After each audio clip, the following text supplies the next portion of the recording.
All right, guys, a lot of people are always asking me, how do you become a good dog trainer? How do you become a dog trainer? And I'm going to give you the fundamentals of that right now. First and foremost, I'm going to talk about what you need to be able to do, and I'm also going to talk about the traps you need to not fall into. The first thing that I have on here is theory, practice, theory, practice. This is really important because I find that a lot of people get bogged down way too much in dog training theory.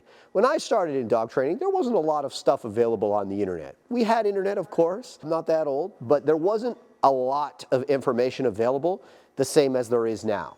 And you can fall into the trap of drinking from the fire hose of information, many of which, by the way, is flawed, myopic, or bad, and never actually get to the point where you're putting that into practice in any kind of a meaningful way. Theory is really important. You need to have a good fundamental understanding of how dogs learn, think, and communicate. I did a free video on that, which you can find right here. The reason why I did theory, practice is because you cannot understand theory until you put the necessary practice in. The average person can watch a video on dog training theory, or they can read a book on dog training, and they can glean some information from it. But until you put that into practice in a meaningful way, right, actually doing it for hours at a time with a variety of different dogs, you are not really going to truly understand that theory. And then when we get into more advanced theory, again, without that practice, none of it's going to make any sense to you.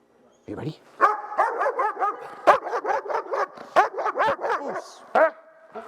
Good boy. Are you trying to improve your game as a dog trainer? Are you trying to actually make money training dogs? Check out the Shield Canine Pro Trainer course at shieldcanineonline.com. So it's so important that you not just get bogged down reading about theory, watching videos on theory. It's really important that you actually get out there and try it so that you can understand it on a really meaningful level. I see a lot of people debating and parsing terminology, talking about all sorts of advanced scientific concepts and attempting to look intelligent online, when in fact they don't have even the basic capacity to train a dog to any kind of reasonable level. For instance, I'll give you guys a very simple example. What purpose is the e-collar that my dog is wearing right now serving? What is it doing? Right? Why is he wearing it right now? If you truly understood dog training theory, you would understand why he's wearing it. Now, if you have a simplistic and childish understanding of dog training theory that maybe you were told by somebody that also has the same simplistic and childish understanding of dog training theory, you would not know why he's wearing that. Well, he's wearing that because you're going to punish him if he does the wrong thing. Well, if that's what you believe, then I would say that you don't really have a true understanding of dog training theory. And if you believe that, there's nothing wrong with that. I was just using this as an example, right? Down. Why did he just bark at me, right? Why do I allow that behavior? Down. Now, again, this isn't about the e-collar, guys. I don't want to make this video about the e-collar. This is to illustrate my point. I have now taken this control device, this device that allows me to deliver negative reinforcement to the dog, off. I have done so in an obvious way. Foos. Why does he continue to perform the behavior the same way? This is a thought experiment, right? This is a thought experiment. Why do I use the e-collar at all if he can perform the behavior the same way? Spin. Foos. Good boy. Are you ready? Lots. Right? Why do I use the e-collar at all? You would know these things if you had a true understanding of dog training theory. I would not understand these concepts if all I did was read about theory and watch videos on dog training theory. It's by training for hundreds, thousands of hours with my own dogs, with other people's dogs, that allowed me to truly grasp the concepts of all the various dog training theory that's available out there. Now, it's not nearly as complicated as some people would love you to believe, but it's also not as simple as some people would like you to believe. There's a lot more to dog training than the 4 quadrants of operant conditioning, for example. My point is this: dog training theory is all well and good, and you should definitely have a good understanding of it, from classical conditioning to operant conditioning and all the various minutiae associated with those things and more. However, never ever ignore the practice. The practice is important. You can only truly understand theory when you have a well-rounded, practical experience, not with 1 dog, not with 2 dogs, not with 5 dogs. thousands of hours on the leash doing various things with the dogs, not just one thing. If all you do is agility with your dog, you're going to understand some things, but you're not going to understand a lot of things. If all you do is train border collies or train German shepherds, you're going to understand some things, but you're not going to have a true advanced knowledge and understanding of dog behavior, of how learning theory as we understand it today integrates with dog behavior, and how you can change effect, open and close. You ready?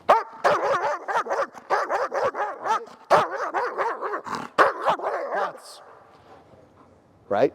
Open and close the dog, do all the various things that we want to do, whether it's cute tricks or advanced behaviors, practical things like service dog training, police dog training, or fun things like trick training, right?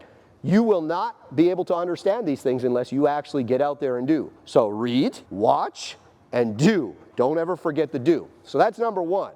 Now, needless to say, I spent a little time on this because I really wanted to illustrate my point. It's so important that you understand that. All right, guys, next thing we have to talk about is defined outcomes. All right, this is really important. Defined outcomes can change from person to person. For example, I have a very strong set of defined outcomes for your average pet dog.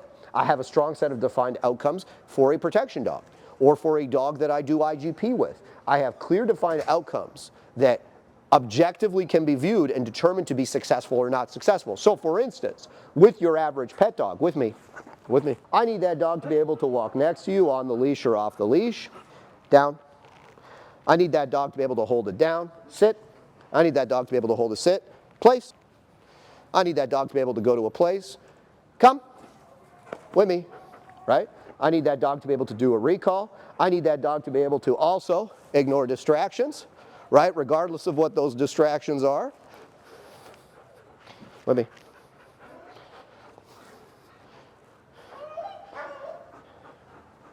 Down.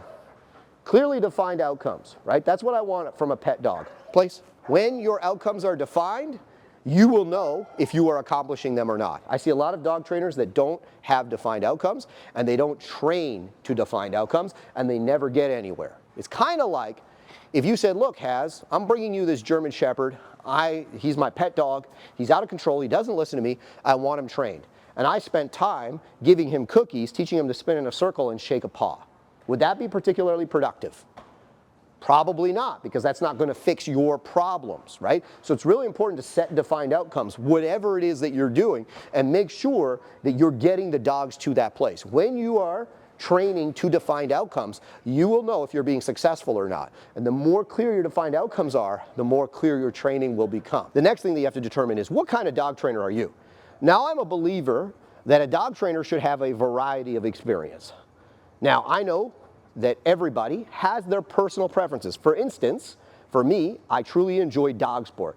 I enjoy working dogs, I enjoy working with working dogs, I enjoy the intensity, I enjoy opening a dog up and letting him be all he can be. Obviously, this stuff that you see me doing here is not something that I'm going to be doing with the neighbor's pet dog. That's not going to be something that they would appreciate. That's not going to be something that dog would probably even want to do in the first place, right? What kind of dog trainer are you going to be? Now, in the beginning, my advice to you is focus on one thing. For me, like I've said before, my initial interest in dogs was not working dogs. I liked them and I always appreciated them, but my true interest in the beginning when I got into dogs was dog behavior, right? I was very much interested in dog behavior and pet dog training. Why? Because the whole concept of taking a dog that had severe behavioral problems that looked scary and often were actually scary, and then molding that dog into a well-behaved dog, as well as having a dog that you could go anywhere with and do anything with, is what actually got me interested in dogs in the first place. And I really pursued that passion. Now, over time, obviously, I've now become more interested in the working dog side of things, to the point where I'm very experienced in dog sport now, and I've been doing a lot on the dog sport side of things for the last few years. However, in the beginning, that was my interest, and I focused heavily on that. Yes, I did some other things on the side. I believe that a variety of experience is important for a dog trainer, but not to the point where you're doing too many different things that you're never able to accomplish anything meaningful in the one area. I would say pet dog training and dog behavior is a big topic, and it's going to take you a few years at the very minimum to have a basic grasp of it. So by all means, focus on that in the beginning. Okay? Focus on whatever it is that you want to focus on, but get a variety of other experience. So I'll tell you this. My interest in pet dogs and behavior modification was only helped by my interest in dog sport and doing protection work with dogs.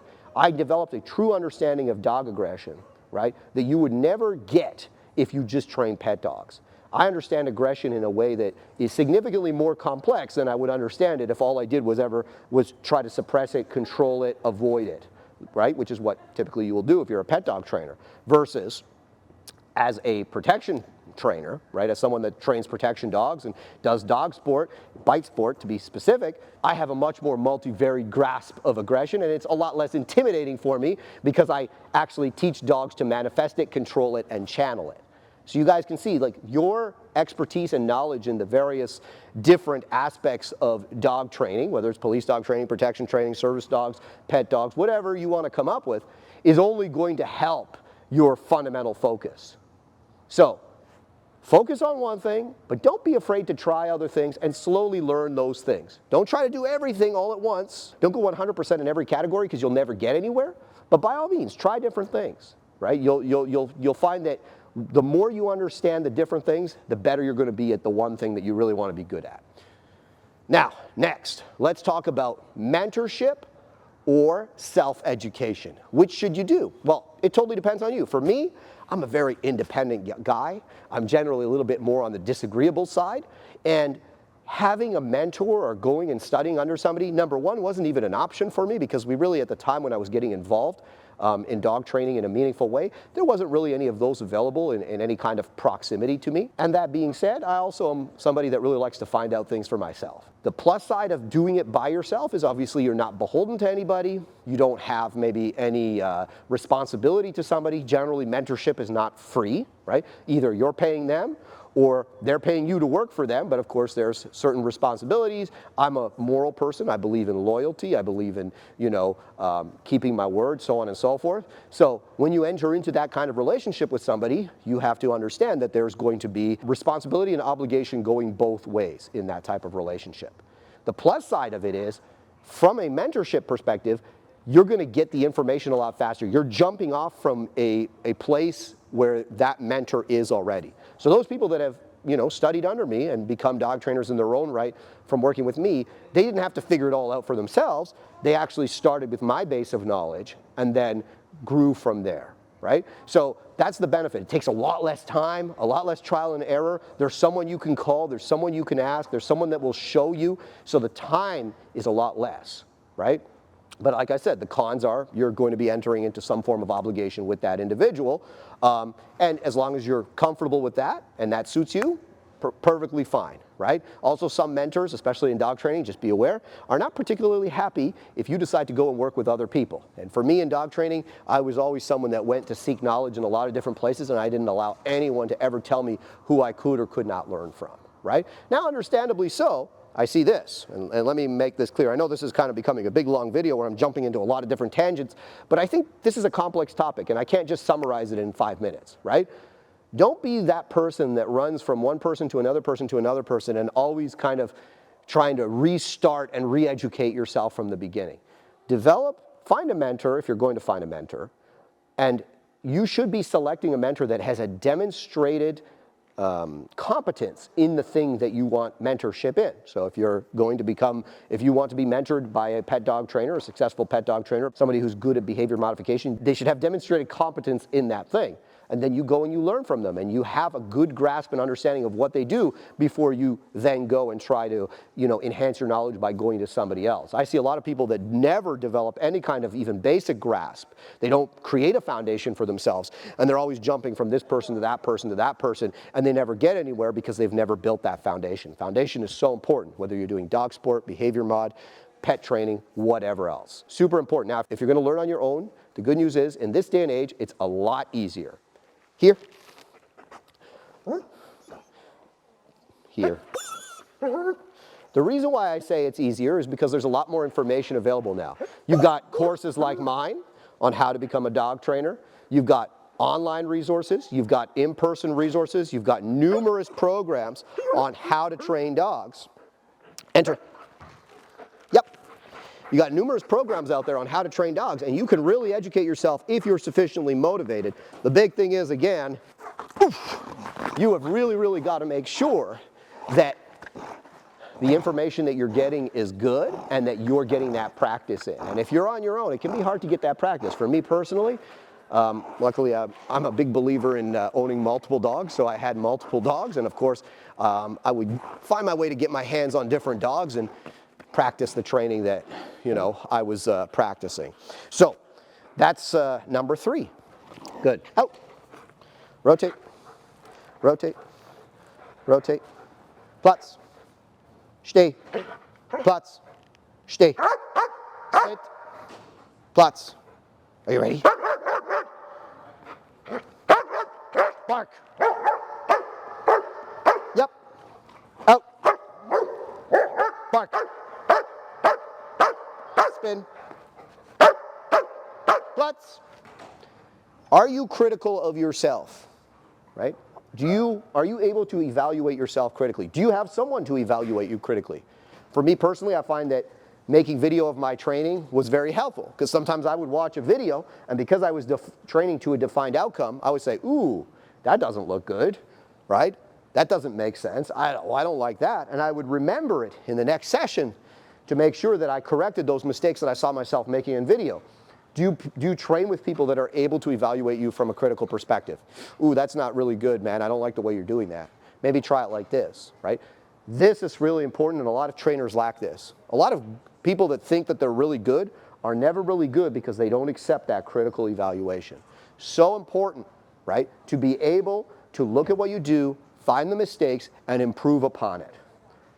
Last but not least, challenge yourself, okay? There's a lot of dog trainers that get comfortable. Comfort is what kills progress and success. For me, I'm always challenging myself, right? Personally, the way I challenge myself is dog sport. I engage in the most difficult dog sport in the world. Yep, come here. I engage in the most difficult dog sport in the world, IGP. And I put my dogs through all the training associated with IGP, and I go in front of a judge, and I go to trials, both local trials, national trials, and international trials, where I put my training and my beliefs and fundamentals in dog training to the test. That is a very big way that I challenge myself. Now, you don't have to do the same thing. There are a lot of different ways that you could challenge yourself, but I would say that it's super important to always challenge yourself. Yeah, I got really good at training pet dogs. I got really good at behavior modification. So I started to look for other ways to challenge myself. Now, again, dog sport might not be for you. Find something else if it isn't for you. But by all means, never fail to challenge yourself. Otherwise, you'll never really get anywhere as a dog trainer, and you'll never be all you can be. A lot of dog trainers I see, I'm just a pet dog trainer. I don't do anything else. Yeah, and that's all you'll ever be, because you never challenge yourself. And you don't objectively evaluate yourself, because when you challenge yourself, you will fail. And failure is how you actually grow and develop. So I'm always challenging myself. You should too. All right, guys, so I know what some of you are going to say at the end of this. There's always those complainers, and complainers are in the place that they're in for a reason. So it's always important to remember that. You talked a lot, but you didn't show us. I showed you some things, but you have to realize that my channel has hundreds and hundreds of videos in which I actually show you a lot of the things that I talked about in that video. It's up to you to go through it and find them. Obviously, we did suggest some earlier in the video. But as always, here. Are you here? Puss. Good. Spin. Foos. As always, it's important to understand that every journey begins with one step. And if you're unwilling to take that step and you keep waiting for someone to grab your leg, lift it, and take that step for you, you'll never get where you want to get. I have a complete online course in which I will show you and share all the secrets that I have with you on how to become a dog trainer and how to run a successful dog training business. Check it out at shieldcanineonline.com. Hope you enjoyed the videos, guys. See you on the next one. Are you ready?